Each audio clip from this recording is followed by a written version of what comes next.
salam semuanya, selamat Shalom. malam. Ini ketemu lagi sama kita nih.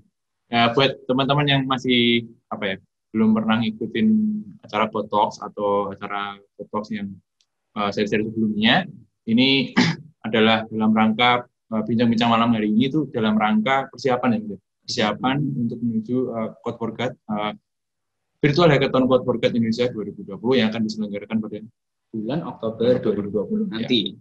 Tanggalnya 9? Tanggal 9, acara resminya sih untuk hack intinya itu tanggal 9 sampai 11, tapi kita akan mulai dari hack itu sudah tanggal 2 Oktober. Ya.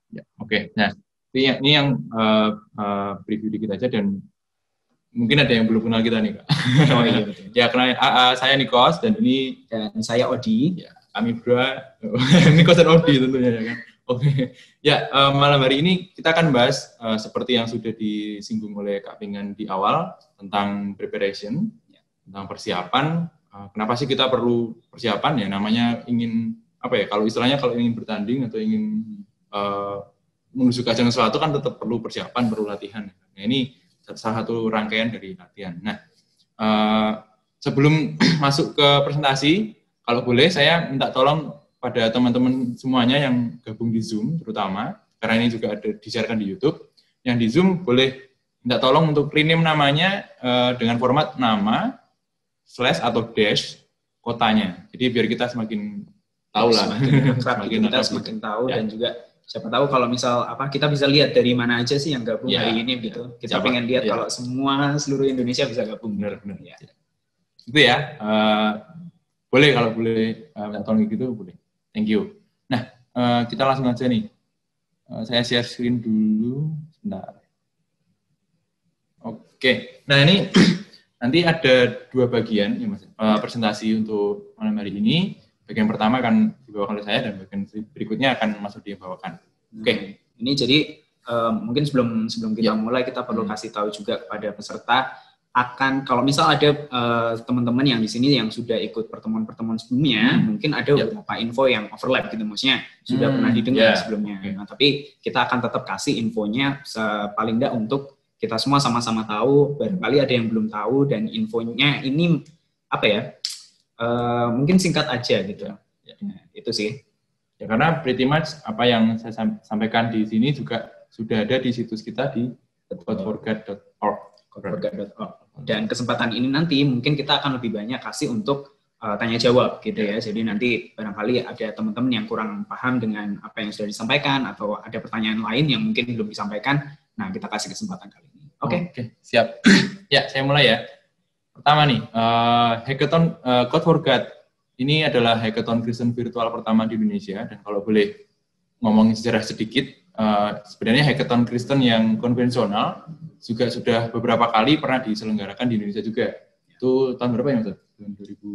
Tahun 2015. Jadi kita waktu itu ada 2015 itu ada hackathon Code for the Kingdom dan untuk 3 tahun ke depannya sampai tahun 2017 tuh setiap tahun selalu ada gitu. Oke. Jadi kemungkinan sih ada teman-teman di sini yang ikut Zoom maupun YouTube yang pernah ngikutin hackathon Kristen sebelumnya. Kita welcome banget dan ini bisa jadi Code for God adalah hackathon Kristen virtual pertama yang diselenggarakan di Indonesia. Oke, next.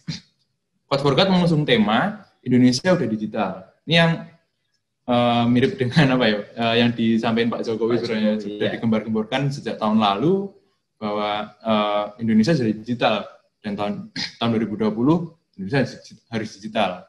Dan yang dibangun bukan hanya infrastruktur dan juga industri atau perusahaan, tapi di Code for God kali ini tema Indonesia sudah digital yaitu mengundang kita bangun fondasi digital bagi siapa? Bagi gereja dan juga pelayanan Kristen di Indonesia tentunya.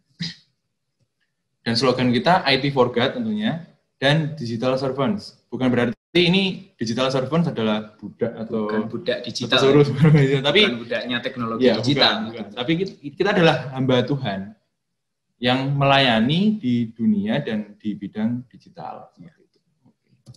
Dan visinya adalah menggunakan coding dan juga teknologi IT dan juga digital dan juga media, nggak hanya satu media tapi multimedia untuk Tuhan, untuk umatnya, untuk tujuannya dan kerajaannya. Basically for his people, for his purposes and for his kingdom. Next, ada 3 misi. Yang pertama, ketika menyelenggarakan virtual hackathon Code for God, yaitu membangun kolaborasi. Jadi membangun kolaborasi, membangun relasi di antara anak-anak Tuhan. Supaya apa nih? Supaya menghasilkan proyek dan output yang berdampak bagi kemajuan pelayanan di Indonesia, pelayanan Kristen dan juga pelayanan di gereja tentunya. Lalu yang berikutnya adalah membangun komunitas IT profesional yang siap dipakai Tuhan untuk membangun masa depan gereja dan pelayanan di Indonesia. Itu misinya, Audi. Dan itu juga selaras dengan goal-nya Code for God untuk membangun kesadaran atau awareness dari digital generations agar mereka bisa peduli, care terhadap pelayanan dan juga gereja di Indonesia. Dan juga Code for God ini supaya bisa menolong agar generasi digital mau nih dan tergugah untuk memakai talent yang dikasih Tuhan untuk siapa lagi kalau bukan untuk Tuhan. Nah, itu tadi yang terakhir sama seperti tadi ya, membangun komunitas yang siap dipakai Tuhan bagi kerajaan Allah. Begini kita punya fokus, ini ada 3C. Yang pertama, challenges that matter. Lalu juga yang kedua ada connections that unite, dan Christ at the center. Ini aku jelasin dikit, tapi sebenarnya informasi terkait ada di situs codeforgod.org. Nah ini, yang pertama, challenges that matter adalah tubuh Kristus menggunakan talentanya untuk memberi solusi, sehingga dapat berkontribusi bagi misi digital atau digital missions. Lalu yang kedua, connections that unite, itu berarti tubuh Kristus yang bersatu untuk mencapai visi bagi kemuliaan nama Tuhan, yang mana pusatnya tentunya adalah Kristus, Christ at the center. Dan itu Kristus sebagai alasan mengapa kita perlu menjangkau dunia maya atau dunia digital yang gelap dan membutuhkan terang di dalamnya. Oke, itu tadi ya 3C, challenges that matter, connections that unite, Christ at the center. Dan penyelenggaranya seperti yang diketahui dengan payung Indigitus, ini salah satu organisasi yang juga menyelenggarakan hackathon Kristen, tapi skalanya internasional, skalanya global. Nah, ini Code for God diselenggarakan oleh Yayasan Lembaga Sabda atau Sabda gitu.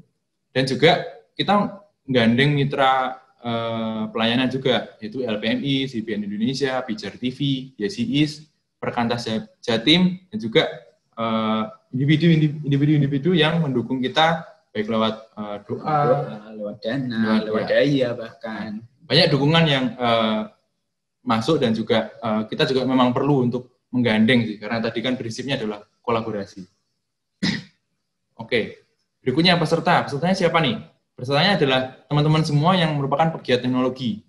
Bisa programmer, bisa graphic designer, content creator, dan lain sebagainya. Yang penting berhubungan dengan teknologi. Nah, itu dipersilakan untuk ikutan, untuk join ke hackathon Code for God. Nah, tempatnya, kalau yang dulu-dulu on-site. Kalau yang konvensional, kita perlu tempat tertentu gitu. Kita ngumpul di satu tempat, satu gedung, ngerjain proyek. Nah, ini beda. Tempatnya seluruh Indonesia dan diselenggarakan secara online. Jadi nanti secara virtual ya. Tempatnya kalau bisa dibilang ya cloud. Bisa dibilang di cloud. Oke, gitu. Lalu rangkaian acaranya, ini 3 acara yang 3 tahapan utama dari Code for God.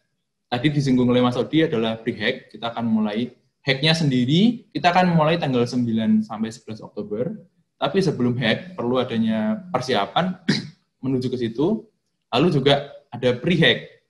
Nah, pre-hack ini diselenggarakan pada 2 sampai 8 Oktober 2020. Di situ nanti ada team formations, ada juga, tentunya yang pertama kali ya, kenalan. Kalau kita mengerjain project, kita tentu perlu dong kenal dengan partner kita, rekan kerja kita dalam mengerjakan project. Nah, itu tadi di pre-hack akan ada sesi perkenalan.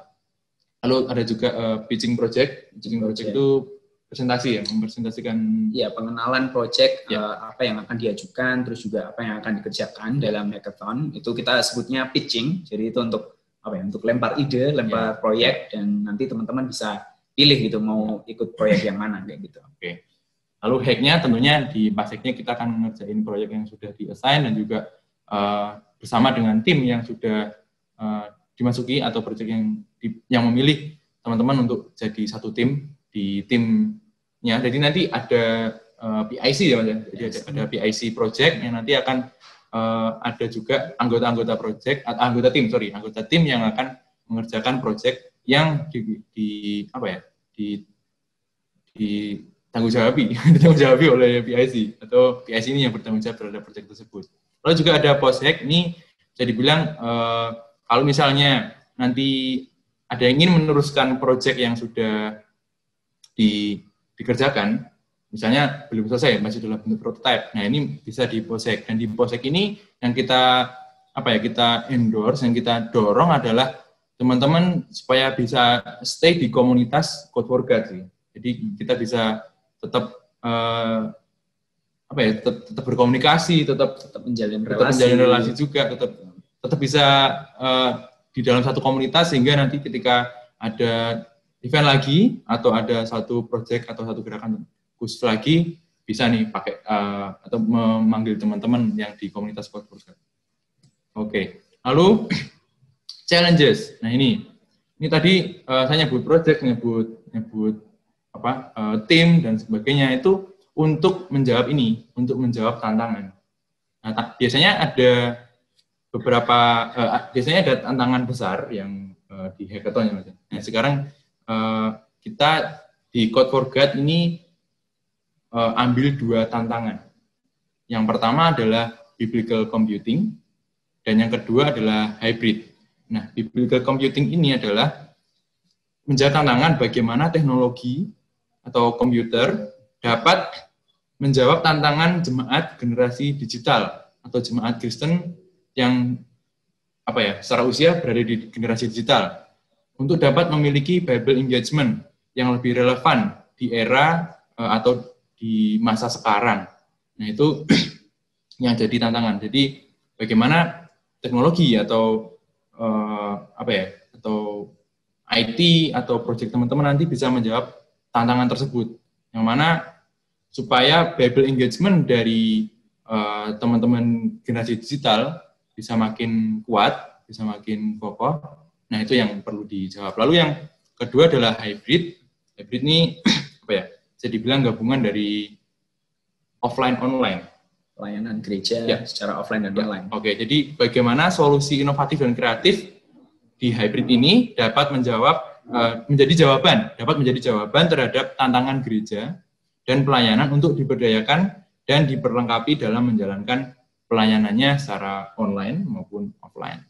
Nah, itu. Oke, ini yang ketiga ini tracks, ada Codeathon, ada Ideathon, ini ada juga Mediathon. Nah, yang dari 3 ini bisa dibilang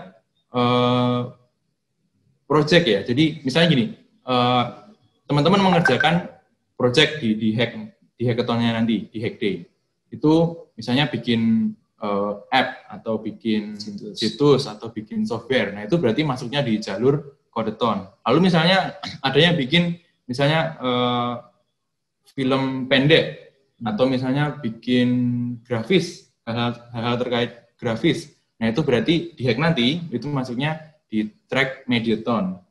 Lalu yang Ideathon ini adalah teman-teman yang punya solusi, punya rencana, dan nanti dijadikan proposal atau dijadikan usulan, yang mana nanti akan disampaikan di hack. Jadi nanti punya struktur usulan yang sudah bisa dibilang matang ya, untuk bisa dilakukan tahapannya seperti ini, keperluannya seperti ini, mungkin juga bisa dikasih di situ jangka waktu pengerjaan dan sebagainya. Nah, itu nanti masuk ke track Ideathon. Ya, seperti itu. Berikutnya bagian kedua, dan ini akan disampaikan oleh Mas Odi. Silakan, Mas. Oke, thank you.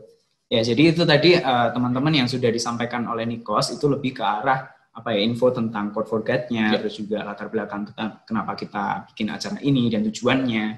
Nah, sekarang untuk teman-teman yang mungkin belum mendaftar nih dan baru pertama kali join acara malam hari ini dan sekarang tertarik gitu untuk gabung, gimana caranya? Gampang, langsung kunjungi saja di codeforgat.org, di situ akan ada form registrasi untuk peserta.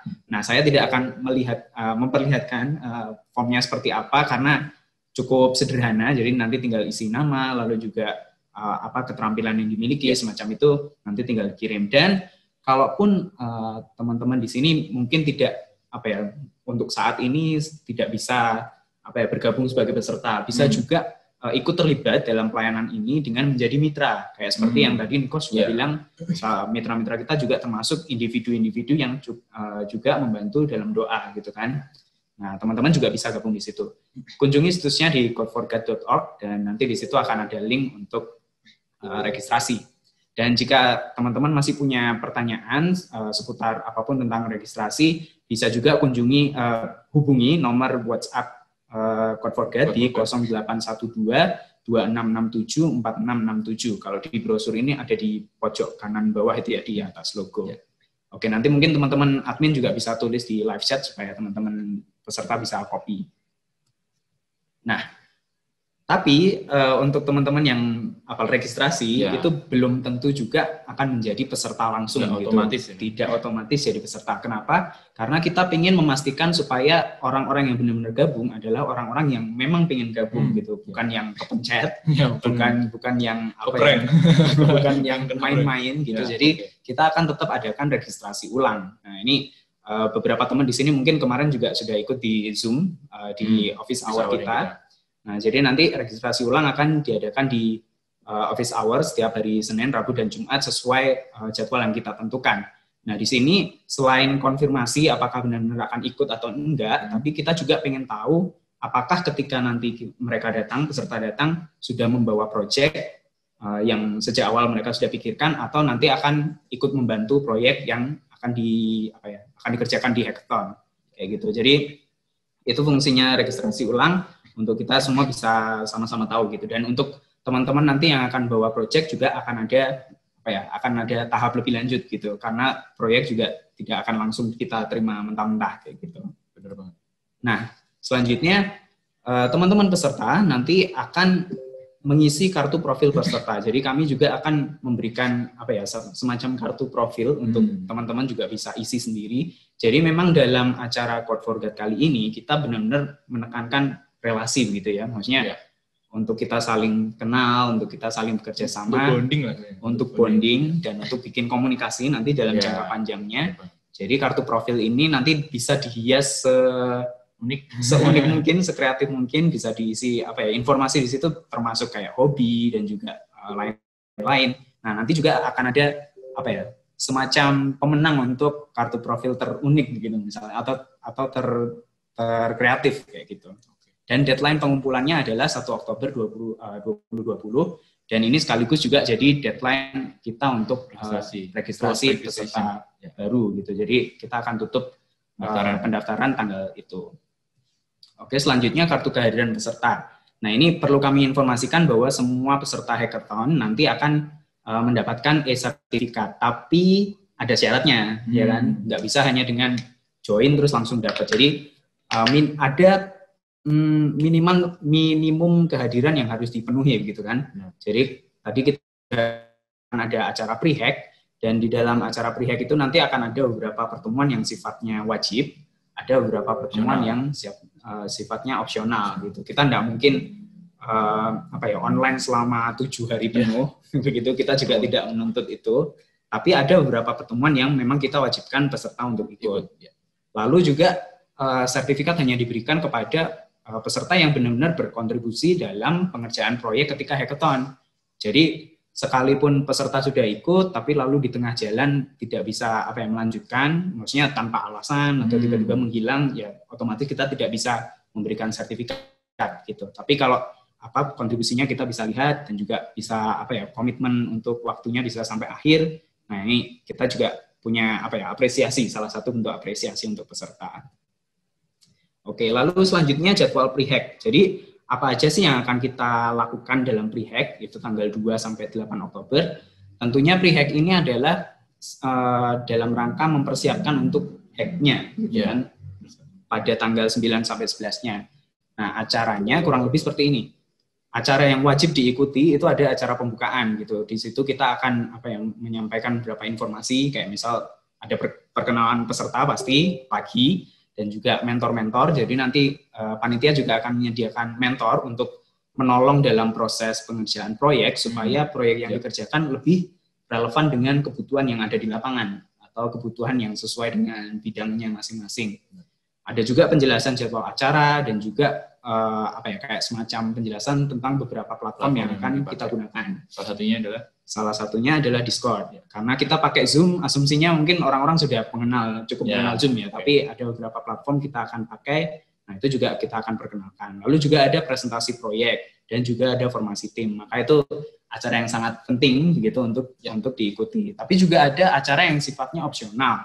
Mungkin seperti Zoominar singkat tentang seperti apa sih proyek yang bagus itu, atau gimana sih kita bisa mengerjakan satu proyek dengan efektif, atau bagaimana caranya mempresentasikan satu proyek yang mana bisa memikat atau menarik orang untuk mengerjakan, atau nanti ketika gimana caranya untuk membuat satu paket presentasi yang bagus, satu paket presentasi yang bagus, mungkin seperti itu. Ya, seperti itu. Jadi ada acara-acara opsional yang pastinya menambah nilai begitu kalau misal kita ikut, tapi tidak diwajibkan. Ada juga games atau icebreaker, lalu juga yang jelas ada office hour, maksudnya untuk teman-teman peserta yang mungkin punya pertanyaan atau punya keluhan atau apapun yang ingin diadukan atau diajukan ke panitia, kita menyediakan waktu untuk itu. Nah, lalu terkait dengan proyek, tadi saya juga mengatakan tidak semua teman-teman yang bawa proyek akan langsung diterima. Begitu. Alasannya adalah kita juga punya standar untuk proyek yang akan dikerjakan dalam acara kali ini. Gitu. Yang pertama sesuai dengan challenges. Tadi kan ada 2 jenis challenge yang kita ajukan, biblika dan hybrid. Nah itu harus sesuai dengan itu. Jangan yang kayak tiba-tiba e-commerce kayak gitu, ya itu beda gitu. Lalu memiliki biblical ambition atau kingdom impact. Jadi tujuan akhirnya itu bukan untuk pihak tertentu, untuk pribadi, tapi untuk pelebaran kerajaan Allah gitu, untuk memperlengkapi pelayanan gereja misalnya. Lalu yang ketiga, visible untuk mencapai output yang diharapkan. Jadi kita ini acaranya cuma 48 jam, dan kalau misal kita punya, katakanlah kita mau bikin proyek aplikasi gitu. Nah ya usahakan aplikasi itu benar-benar mengandung fungsi yang sesuai dengan tujuannya aja gitu. Jangan jangan pernik-perniknya bisa belakangan. Nanti ketika post hack proyek ini ingin dilanjutkan bisa gitu. Jadi harus visible. Juga media misalnya kalau mau bikin film pendek tadi Nicole sempat bilang ya standarnya jangan tinggi-tinggi gitu. Durasinya juga jangan lama-lama gitu. Lalu berguna untuk sasaran yang maksimum. Jadi proyek ini harus bisa dipakai oleh semua yang yang bisa pakai gitu. Maksudnya kalau misalkan kita mengembangkan sesuatu untuk gereja, bukan untuk gereja tertentu aja, tapi semua anggota tubuh Kristus bisa pakai. Dan ini lebih ke arah administrasi, mengisi formulir proyek yang disediakan panitia dan juga lolos seleksi. Nanti seleksi oleh panitia berdasarkan kriteria-kriteria yang tadi sudah saya jelaskan. Dan deadline pengajuan proyeknya juga sama, 1 Oktober 2020 gitu. Oke, lalu jadwal hack itu tadi masih pre-hack ya, dan jadwal hack acara utamanya tentu saja hacknya itu sendiri, entah kita mengerjakan proyek media atau kita mengerjakan proyek IT atau kita menyusun ide untuk proposal teknologi masa mendatang misalnya, itu kegiatan utamanya seperti itu. Dan tentu saja tadi sudah saya sebutkan juga teman-teman ketika mengerjakan proyek bisa juga konsultasi dengan mentor-mentor untuk mempertajam itu idenya yang sudah dipakai, terus juga fungsi-fungsi mungkin yang lebih sesuai, lebih relevan seperti itu.